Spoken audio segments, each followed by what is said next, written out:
Bismillahirrahmanirrahim. Dans cette vidéo, on va continuer les exercices de travaux dirigés dans laquelle on va avoir des exercices sur l'hydrodynamique. Donc le premier exercice, c'est un réservoir muni d'un orifice cylindrique en sans fond. Donc ce réservoir est rempli d'un liquide comme l'eau par exemple, d'une hauteur h égale 3 mètres, muni d'un orifice à sa base, dont le diamètre c'est 10 mm.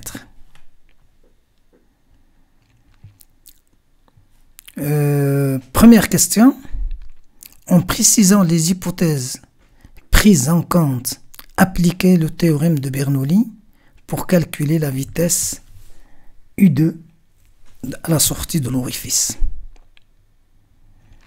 Deuxième question, en déduire le débit volumique QV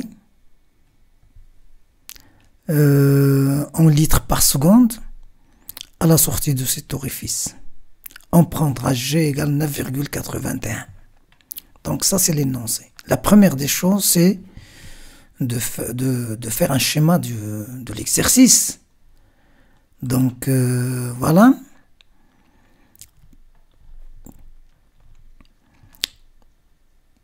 Le réservoir qui contient de l'eau d'une hauteur grand H, la section du réservoir est on admet que le réservoir est cylindrique. Sa section est très grande par rapport à la section de la sortie de l'orifice. Donc la vitesse d'écoulement la vitesse d'avancement de la surface du réservoir est très faible. Elle est très faible par rapport à la vitesse à la sortie de l'orifice. Le théorème de Bernoulli entre les deux positions, donc à la surface du bassin, la surface du réservoir et à la sortie de l'orifice, s'écrit sous cette forme. Donc j'ai rassemblé les termes 1, ça correspond à la surface, à la section du bassin, et le terme 2 et 2 pour l'orifice. Donc il s'écrit sous cette forme-là. Je sais que Z2 moins Z1 est égal à H. Donc je peux le remplacer par H. Et je sais que P2 moins P1, que P2 et P1 sont égales. Parce que j'ai ici l'air atmosphérique au-dessus du réservoir. Et j'ai à la sortie ici l'air atmosphérique. Donc vous avez l'égalité des pressions. Donc ce terme va être nul, et puisque U1 est très inférieur par rapport à U2, donc on aurait automatiquement U2 égale racine de 2GH. Par application numérique, on obtient donc cette valeur. Deuxième question, on cherche à calculer le débit. Le débit c'est très simple, donc vous avez QV est égal à US, ou bien U fois la section. Ici j'ai mis S, mais d'habitude on met A. Ce n'est pas là le problème. Donc le débit S, je connais le diamètre de l'orifice, c'est D. C'est une donnée de l'exercice, donc je pense D égale 10 mm. Très bien. Donc on connaît le diamètre de l'orifice. Et donc la section c'est pi d carré sur 4 multiplié par U2. Je fais l'application numérique, j'obtiens QV. Donc toujours les choses sont très faciles. On écrit le principe de conservation de débit qui nous montre donc puisque la section ici est très grande par rapport à la section à la sortie, alors on sait que donc les vitesses, le rapport des vitesses donc va être U1 est très faible par rapport à U2, on peut la prendre 0. Et donc je sais que l'orifice ou bien la section ici, ils sont surmontés par la pression atmosphérique. Donc dans l'équation de Bernoulli, ce terme-là s'annule. La différence ici c'est H, et donc on obtient, en éliminant U1, on obtient donc U2 égal. Il suffit d'écrire le principe de Bernoulli, ou bien d'écrire le principe de la conservation de la masse en des points bien définis, et puis on obtient les résultats sur ce type d'exercice. Le débit est toujours Q est égal à US, ou bien est égal à UA, ce n'est pas là le problème. Bon, le 6e exercice, c'est un exercice qui parle d'un siphon et réservoir d'essence. Alors le siphon, c'est un tube qui a cette forme-là. Donc le réservoir d'essence est celui-ci. Et donc un tube à section constante vide le réservoir. L'eau s'écoule à partir de cette sortie-là, S. Alors on note B, un point du haut de la canalisation. A, c'est un point de la surface du réservoir, de la surface libre du réservoir. Grand H, c'est la hauteur entre la position S et la position A.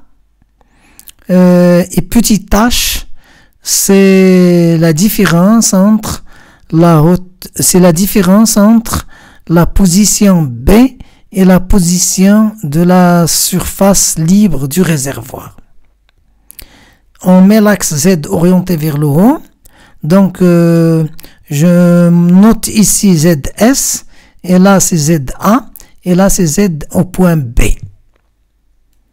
Voilà donc le schéma de cet exercice. Bien.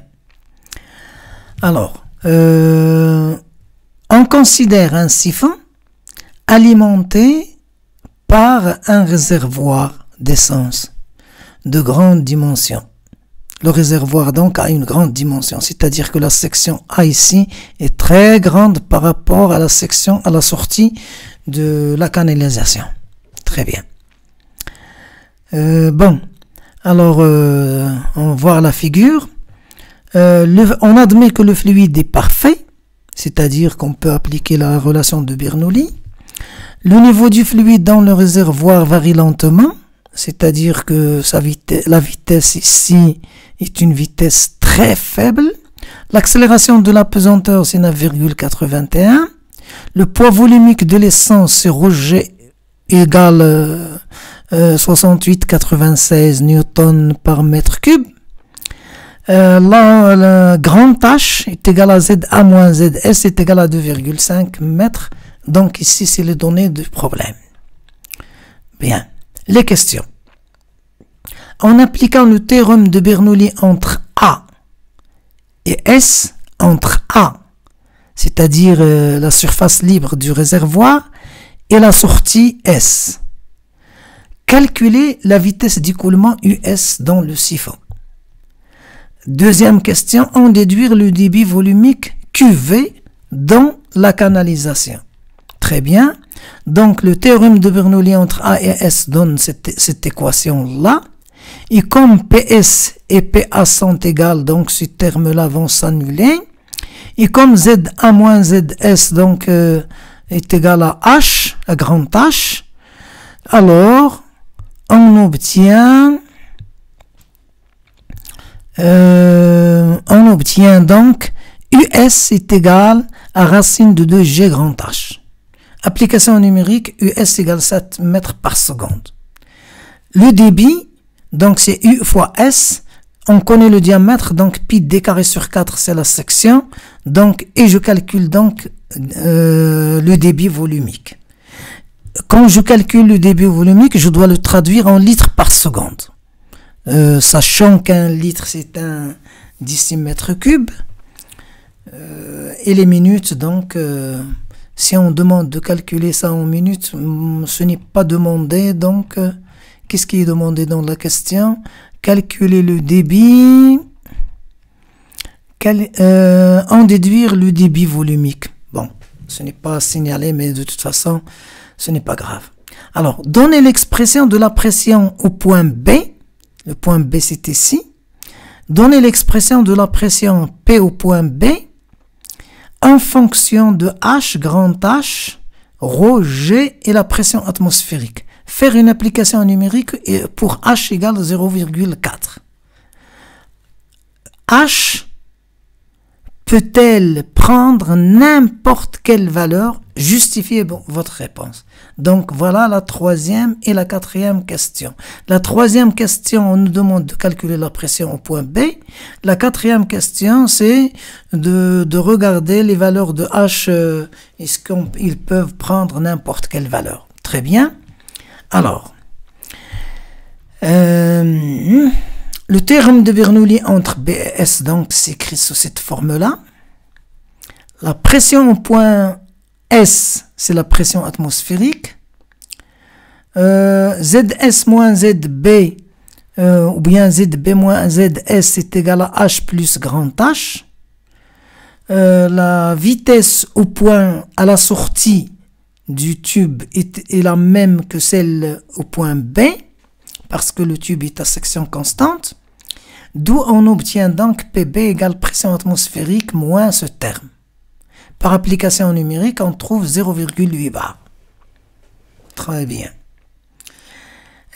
Bar, c'est-à-dire je dois multiplier par 10 à la puissance 5 et je mets Pascal. Est-ce que H peut prendre n'importe quelle valeur? Non, H, puisqu'il PB est égal à la pression atmosphérique moins ce terme, donc si j'augmente H, PB va être négative. Donc H ne peut pas augmenter indéfiniment. Il y a une valeur, il possède une valeur maximale. Alors, cette valeur maximale, on va mettre PB est supérieur à 0 si H est supérieur à la pression atmosphérique sur rejet. Moins grand H, oui. Alors, par application numérique, on trouve que H doit être inférieur ou égal à 12 mètres. Voilà donc, je vous remercie. Wassalamu alaikum.